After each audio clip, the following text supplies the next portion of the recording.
Alright, in this video I wanted to look at the work done by a constant force in a little more detail. So let's suppose that we have a particle and this particle is right here and it's moving, let's say, over to here. Okay, so that's its displacement vector. And then maybe we have a constant force that's acting on this particle, and it's constant in both magnitude and direction. And we'll say that that constant force acts at some angle phi, like that. And now let's break this force into components. We'll do a component that is along the direction of the displacement. So I'll call that the parallel component.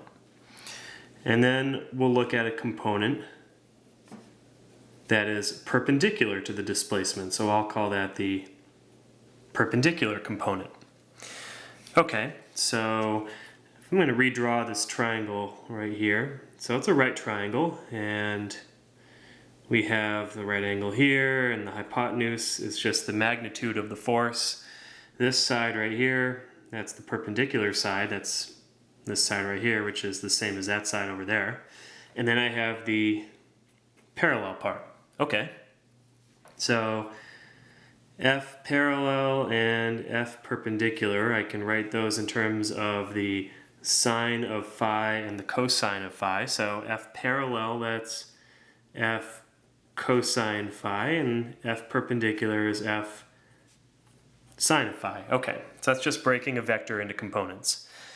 Well, now let's look at the definition of work. So we said that work was the magnitude of the force times the magnitude of the displacement times the cosine of the smaller angle between the force vector and the displacement vector when they're placed so that their tails coincide. Well, that's this angle right there. That's phi.